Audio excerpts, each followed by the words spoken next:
Hello again Hey. from Good afternoon. GeoSpatialNext, and now it's time to talk about women in Geospatial, and I have amazing guests.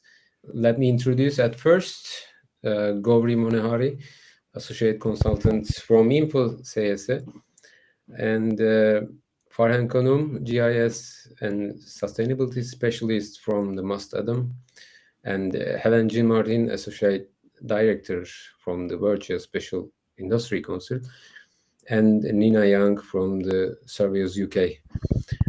Welcome all again. So, Yeah. hello everybody. Well, this is going to be an interesting discussion, I think, on women in geospatial and driving change. So, we've got some sort of 4 high-level questions that we've been given before the session. And so, what I'm conscious of is that we actually don't have much time, and this, I think, is a subject we could talk a lot about. So, what I'll do is I'll just dive in with the first question, and then I'll leave it open to you who wants to maybe go first or who wants to contribute, and I'll keep an eye on the time, and if I feel that we're running over and we're not getting enough, I might just then preempt the next question if that's okay. So I'll crack on with the first question. So women have been making remarkable contributions to the geospatial industry, yet gender diversity still exists. Over the past 5 years, do you think there has been a noticeable shift in gender inclusion and opportunities within the industry? If so, what key changes would you think have made the biggest impact? So, I'm happy to jump in there if that's great, okay. Helen, I great. just wanted to kind of frame this conversation. Sure. Thankfully, we are all strong women and we have been in this industry a long time. But I think that anytime you bring visibility to a topic, you end up improving it, right? If we're talking about this now, we're looking at measuring it and trying to see where we're at now and how we might improve. And I really believe, and I've been very fortunate in the careers that I've been in, and with Hexagon, I know they really put a lot of strength behind leadership roles. So I think it is, for me, there has been a noticeable shift in gender inclusion and opportunities at leadership level as well as entry roles. We know that geospatial is a wide topic across many, many industries. I don't think there's any industry that doesn't have geospatial technology or use geospatial data. So my experience has been increased visibility, and attending things like this helps for sure. But increased visibility from myself, I've had in leadership roles in the industry, and opportunities like this, I think, where we can all discuss it and improve it. And maybe the opportunity is to kind of let other people know really how we've kind of gone through the industry, why we're here, why we're passionate about it. And I think that's really the opportunities that I'd like to bring for the next few years. I think where we've been and where we're going are two different things. Yeah, I think over the last few years, there's been recognition overall of gender diversity as a strategic advantage. That's not specific to geospatial, maybe just overall. And in geospatial specifically, we are seeing more women in leadership positions. We're seeing female-led businesses, but we're not equally represented just yet.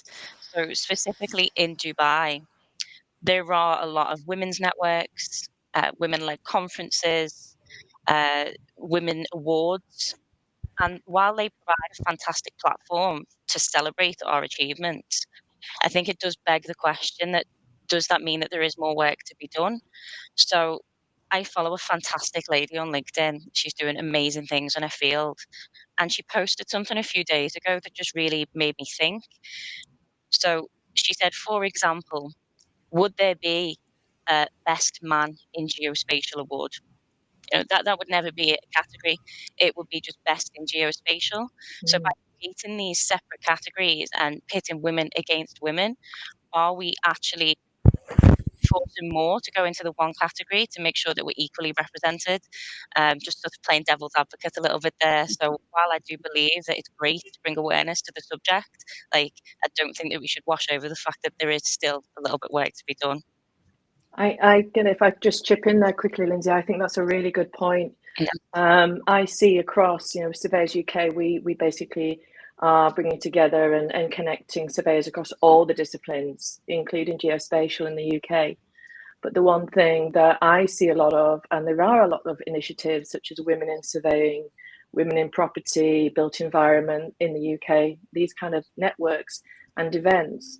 But I think one of the things that I see, it kind of can go against the whole let's integrate, let's have equality, because I think you wouldn't have these just men in surveying events. And I think what we really need to look at, if we really want to help influence change, is we need the men on side as the ambassadors, as the spokes, at talking about these things and topics, and having more of their involvement. I think there is always a place for women-only events for support, but I think if we're trying to actually influence change and equality, I think there needs to be more men involvement and members being almost the spokesman, so to speak, of women in surveying generally. Yeah, definitely agree. Well, I just think to round this off, what we're all saying here is it's critical to promote opportunity for all. It doesn't matter, gender is not important in that. And to create diverse, inclusive, and effective teams that are able to communicate correctly. So I think that's, we've all been in the industry a long time. I know Lindsay and, I know you, but, we've been in the industry a long time. And I think that's what I'd want to see for the future of the industry, really across the board. Okay, great. Right then, moving on to the next question. So, do you agree that new technologies are making it easier for women to enter and stay in traditionally demanding fields, such as construction sites and field surveying? I think, again, coming from a sort of equality point of view, like advancements in technologies has changed so much over the past few years. So the way that we collect and analyze data now, sort of on the ground surveyors, it's changed quite a lot. Applications are more compact. They collect information more quickly. They're not as heavy. You can walk around with them. So it's sort of taken away the physical aspect of it. It's more easily maneuverable. And I'm not saying that specifically for women. I'm saying that opens up the opportunity for more people as a whole to enter the industry, because it's making the physical side of it a little more easier to do. But I think as part of that, I totally agree with Lindsay. We've all seen the transformation. And Lance's job now is completely different. They have more access to advanced technology, software, and insights, than they've ever had before, which makes it much more productive and effective. But we still need to remember that regardless of who's doing the job, we need studious and conscientious people coming into this field to do it. Lindsay and I had a conversation recently, and I was saying to her, I remember when data was the new oil. Yeah. We're being told that at every presentation. But now, we're swimming in sensors and drowning in data. So I think, again, that's amazing opportunities where you might not be able to work in the field. There's plenty of opportunities back in the office in communicating that data into actionable insights for, climate, for environment, for agriculture, or across any of those industries. So I think that's a huge opportunity as well. Yeah, and I think as well, there's like advancements in softwares. So it's allowing people to work remotely, collaborate more as a team. And, let's face it, it's not always, but it is 9 times out of 10 the responsibility of the mother or the female who has sort of family responsibilities.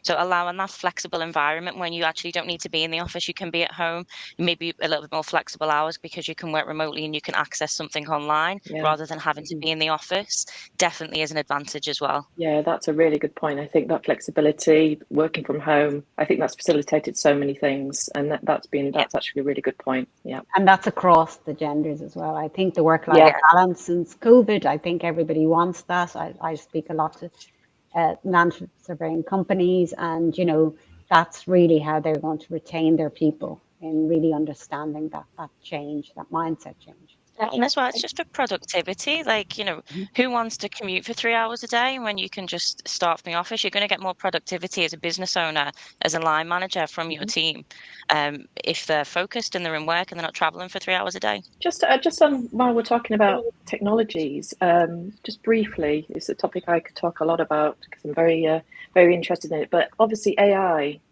which is just now literally it's everywhere. I think that's maybe something, I don't know if that's something we could very briefly discuss, but your experiences within AI, and obviously it's integrated with technologies, has that enabled things? Because that is literally now with the likes of your ChatGPT, that's been made accessible to everybody. So there is nothing exclusive. So I think younger generations coming through, young children are going to be using your chat GPTs, male and female. It's not exclusive just to male. I'm not sure. It's just something I thought I'd just throw out there. Any thoughts with AI and what you're seeing? I think the AI applications is to streamline mundane tasks. That would be where it's going to see the most value. I think, people still need to interact with the data, extract their insights. You still want people involved. And I don't think people should be afraid that it's going to replace them, because they should be having more time to be more productive with the information. So if we have AI that's going to help us process faster, that is going to classify the data for us, that gives us then more time to actually focus on the outputs and focus on the use cases for that information. Yeah, I mean, I agree. I think we're worried about AI, or not worried, but you hear this phrase, it's like, right? That's not the case. Where we're seeing AI playing a huge part at the moment in our industry, in the geo industry, is really in looking at those data sets the amount of data that we're collecting is huge, right? But actually the insights, giving people too much data is not good either. So we're looking at AI doing those mundane tasks. And if you're in a financial institution, you're looking at operations and different things. But I think it is an opportunity for us to shape where AI comes into the geo workforce. And so I think we need to do a better job, because, we're talking about women here today, but and we're all in the industry a long time, but it's how to get that future generation in and really tap in, as you said, Nina. They're using AI in their daily life, and I think we need to kind of show how that informs them for the roles that we do in geospatial. I think everybody is interested in those topics that are causing so many issues around the world, climate change, whether you're in Dubai, in Ireland, in the UK. We're seeing real challenges for businesses as well in what's happening. So I think AI, especially around mobile mapping, we see a lot of companies have come into the industry who are doing that. They don't supply hardware or software, but they are algorithms around data. And I think that's another opportunity for us to extend out our offering in this career and really explain what geo is and why it's important. It's in everything we do each and every day, but we mightn't even realize it. So I don't think it's going to take our jobs or change. I think we all have to have a respect for it and shape the way it enters into our businesses and into our lives. Okay, so I'll move on to the next area. So now we're going to look at it from an organizational perspective. What fundamental steps should companies take to create a more equal and inclusive environment in the geospatial industry? And have you faced any good examples in recent months? And if Faheen, hello, Faheen. Sure. Hello, everyone. Thank you, Nina, for the question. So definitely, I would like to add that a lot of companies are including women in geospatial technologies, because it is actually taking the changes in the administrative level, not only that, at the corporate level as well, to involve women in the geospatial technologies, and taking a step and providing you could say, the platform for women to give their ideas and help in innovations, and of course, more importantly, providing them some. I could say I can give my example. Like, hybrid works are quite really common after COVID, as we all know, and hybrid work is really a good shift towards the work-life balance as well. And a lot of companies are following those trends as well. And as being part of some volunteer groups, I see that women are actually having time to participate in the volunteer GIS groups as well across the globe. And not only that, but as I would definitely add a point to the Helen's insights, especially AI has helped a lot in that sense to bring out new ideas remotely as well as in the office. And at the corporate level, I could say like women are giving a lot of insights in such a manner that it is helping the communities. If we see in the medical GIS and biodiversity or the environmental GIS, which we are working currently on, a lot of ladies are involved in such those domains which are really impacting the society and the communities as well. I think, I mean, I was at Geo Week in Denver last week, and I think, you know, you really see the shift when you're at those Geo major industry events, especially when you go on stage or panel discussions. And I definitely think that we are seeing more inclusive hiring and career advancement opportunities within large companies.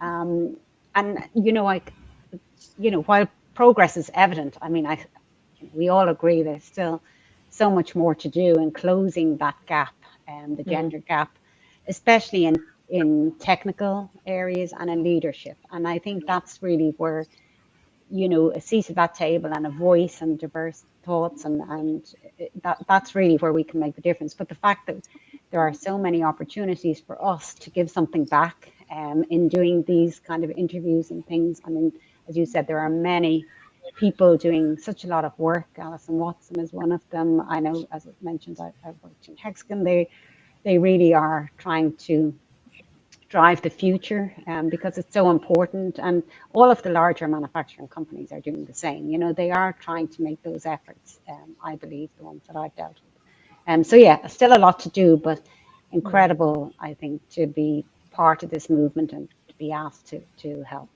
I would like to add a point over here that as we have multiple groups, like especially for women in geospatial from Israel, and that has brought a big change as well, including adding women into the Israel platforms and providing the mentorship and sponsorship programs. So those are really great. For example, I was part of one volunteer group, CASA Foundation. I would like to name them here because across the globe, a lot of ladies in technologies have participated in that, and and other ladies were also involved in that as geospatial technologists, and that programs are particularly meant for the women, and they have given a platform for the entrepreneurship and to mentor the youngsters and the interns in the technology, especially when it comes to towards giving the trainings and of course giving them some time as a volunteer. I think women are more forward in such groups, and they are really performing well there. So that's the just to clarify, that's the CASA Foundation, is that correct? Yes. Right. Okay. Thank you for that. Thanks. I mean, I guess one thing I would add, and it's something I think companies generally need to do, and it needs to happen a lot more across surveying in the profession. There's a wider thing, is that encouraging those within companies, women in companies, that to have like a social presence and support that. For example, on LinkedIn is so powerful, and I think the more women that we encourage and support within geospatial surveying that have a presence on there, they have more reach, and that is supported by their employer. I think that's really powerful, because I think you're setting an example, and I know for a fact that the more women that you see, for example, through LinkedIn and on social media, leading these things, having discussions, debates, I think that is very powerful and has a lot of influence and encourages others to speak up. and get more involved. So I think the more women in geospatial surveying that we have, but also I think employers need to encourage that. I know there's a lot of reluctance sometimes with employers not wanting their employees to be on LinkedIn, but I think we need to really challenge that, because some are really good and some aren't as good at supporting and encouraging it. But I think that's something that really should be encouraged. Yeah, like we said before, the more visibility that we have to these issues, the more conversations that there are going to be, and then there's going to be more progress. So progress doesn't happen unless we have difficult conversations. Yeah, exactly. So, okay. So, generally speaking, then, the geospatial sector, like many industries, has historically, as we know, been male dominated. What would you say are the biggest barriers women are still facing in the workplace? And let's be honest, every workplace has its fair shares of common men's lies, but you could call it. What's the most sort of cliched, overused, or maybe funniest thing you've heard from male colleagues in a professional setting? Something that, because it can be quite amusing, and you do hear things, and I'd be interested to see, any anecdotes or anything that you've come across, which I'm sure you all have at some point in your careers. Actually, this one I also faced in my career. I started my career 5 years back, and during my work time, I faced like regarding this field work thing. They mentioned about, are you sure you can go? Or you are a girl, so is it okay for you to go out and do this field work? These kind of questions I faced, because Right. nowadays we have all the technologies, drone surveys, everything is there, but still these kind of stereotypes and cliche questions are still there. Okay. Yeah. Do you think it's improved? There's less of that, those kind of comments. Yeah, nowadays it is decreasing, but when I discussed with my senior women, they told like we were not allowed to go to field work in their initial stages, Okay. because you can't do that, you can't travel this much distance. These kind of things, these were the most biggest barriers they faced. But nowadays it is decreased. Okay. Well, that's good to hear. Things are improving. I'm quite fortunate. So our company is only quite small. It's male dominated, but we have a very sort of supportive and inclusive board. They're really big on work-life balance. They really advocate for us taking time for ourselves, not just as a female, for the whole team. So I think the only comments that I may have heard would have been from, I suppose it was more partners and clients. So I travel back and forth to Saudi, and I had a baby last year. And one of the questions I got asked was, "So what are you going to do now that you can't travel?" And I was like, "Oh, did I lose my passport? Why can't I travel?" And they're like, "Oh, but you have a baby now, so is your office going to send somebody else?" I'm like, "No, I'll still be there. Like, I'm okay to travel. It's fine." So I think just because if you have a baby, or if you're a female, doesn't mean that there's parts of the job that you can't execute. Yeah, that's a good point. Yeah. Yeah, I would like to add a pointer here. I really appreciate you, Lindsay, for that. And of course, it's one of the responsibilities, the major responsibilities on ladies as well, to carry forward this together with the work.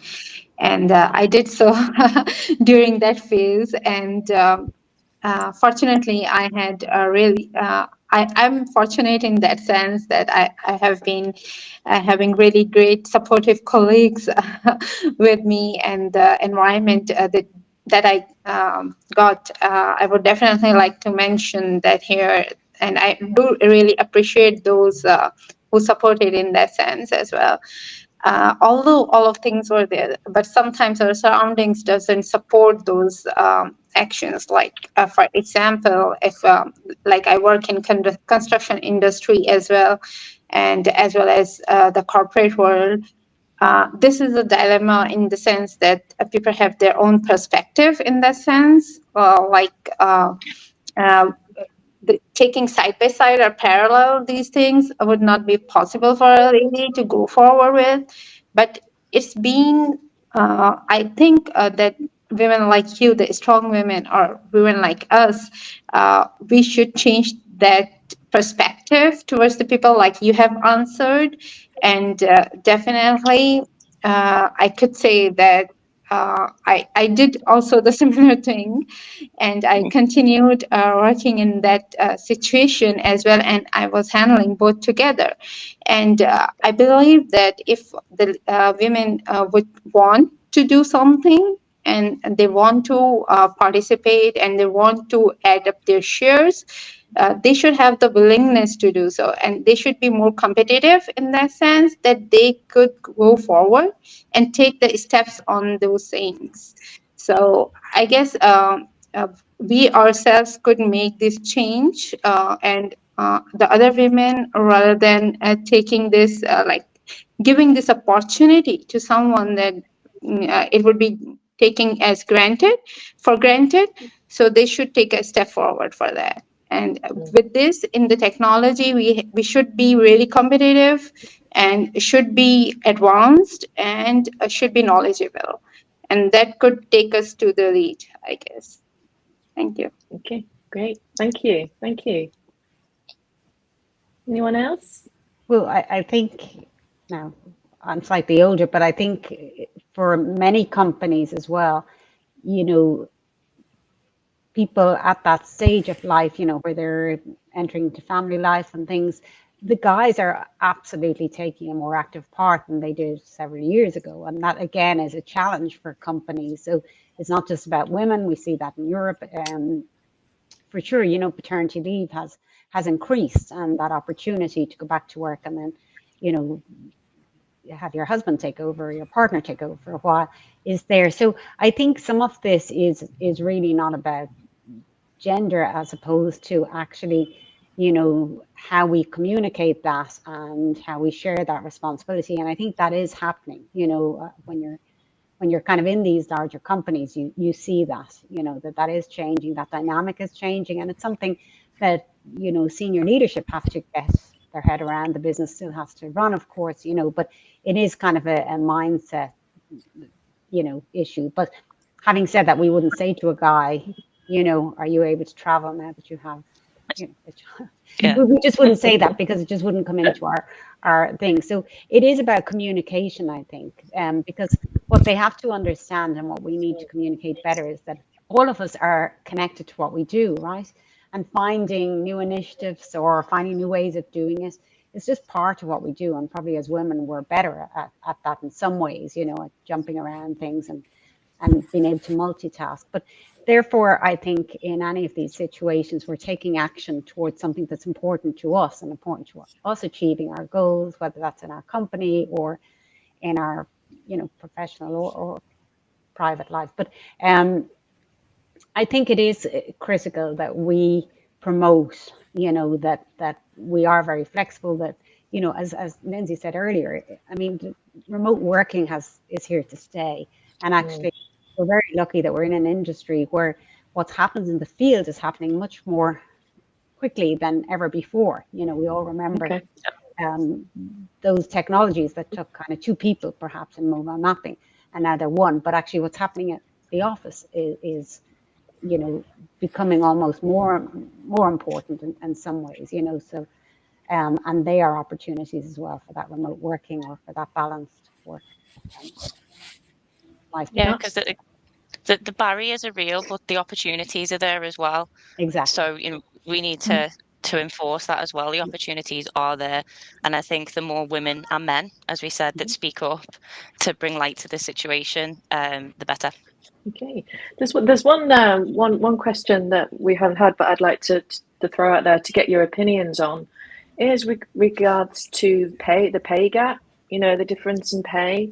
Is it something that you see across Geospatial? Is there a disparity between salaries between men and women?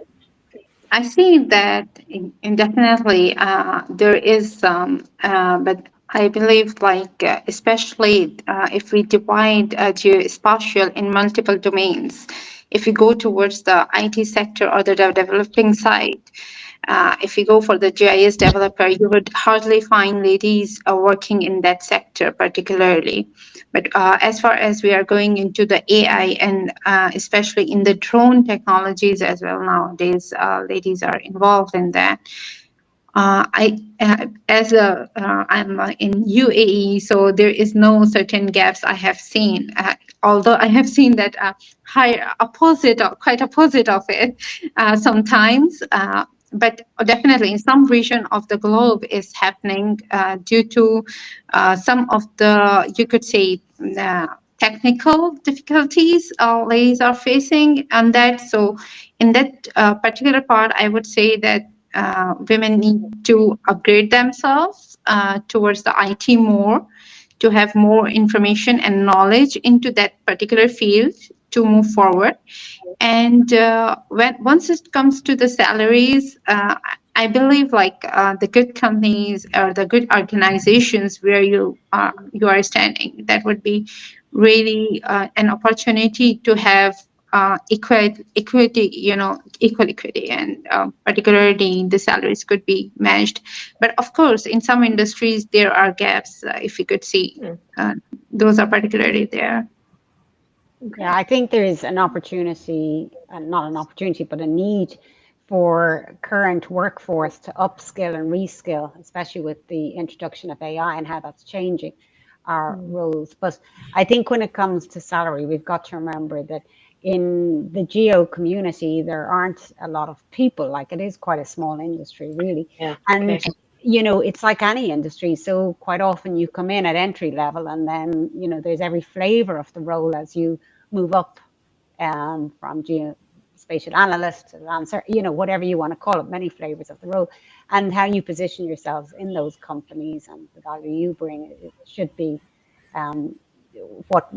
where you get paid. So I personally haven't seen it. Sure. I have to say that just hasn't been my experience. I think like any industry, we hear from, you know, it's probably there, but there are some other factors. Thank you again for sharing your thoughts, and it was really nice to hear. And also double thanks to Lindsay. This is our second session, and thank you again for your valuable contribution. Just thank you to all you ladies for joining on the panel. It's been great speaking with you. Likewise. It's my pleasure, and I couldn't see any men in the chat box now, so they are not here. So thank you again for your contribution. Yeah, it was great. I think we have to do the second one. Thanks very much. So much. Thank you very much, Emre. Thank you very much, everyone. See you. Bye-bye. Bye. Bye. Bye. Bye.